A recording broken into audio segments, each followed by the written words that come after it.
Esclave de la haine, je suis libre d'aimer. Salut, comment tu vas? Ben ça va, et toi? Ouais, ça va, merci. Comment tu t'appelles? Je m'appelle Nathanaël. Et tu as quel âge? J'ai 37 ans. Tu dis quoi, pain au chocolat ou chocolatine? Ah, je voudrais pas qu'il y ait de problème, je vais dire un choco.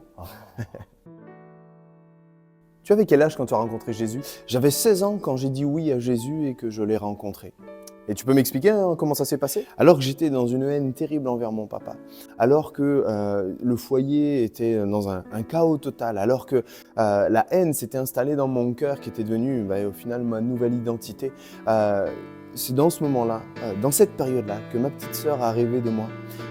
Et quand j'ai entendu ce rêve, je me suis dit, ma sœur, elle a de l'imagination. Et pour te la faire courte, on marchait dans un champ et au bout de ce champ, il y avait une lumière éclatante, apaisante, éblouissante. On n'avait qu'une envie, c'est d'y aller.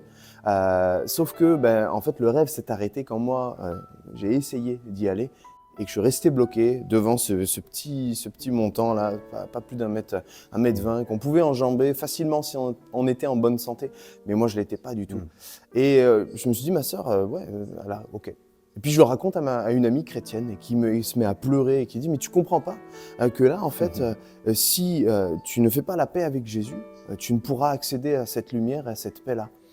Et ça m'a mis à réfléchir et j'ai fait cette prière, la prière du désespéré, je m'appelais comme ça. J'ai dit à Dieu, si tu as un plan pour moi, ce dimanche je viens dans ta maison et je veux une réponse. Et ce qui s'est passé, c'est que ce dimanche-là, le pasteur a prêché sur enfer, paradis, une seule décision et ça se passe sur la terre. Et il a utilisé ce verset aux Hébreux qui dit que l'homme ne peut mourir qu'une seule fois et après quoi vient le jugement.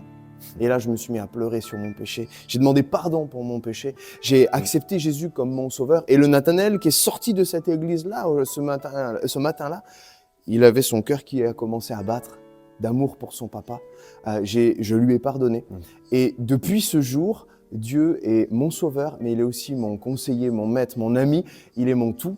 Et je marche avec lui, je le sers et j'ai tellement de joie de pouvoir le faire jour après jour. Est-ce que tu aurais une dernière phrase pour encourager celui qui te regarde? Bah oui, carrément. Toi, si tu as dans ton cœur cette sensation qu'il manque quelque chose, sache que c'est Jésus. Alors viens à lui, ne tarde pas et va droit au but. Jette-toi dans les bras de celui qui t'a aimé le premier. Merci beaucoup. Merci à toi.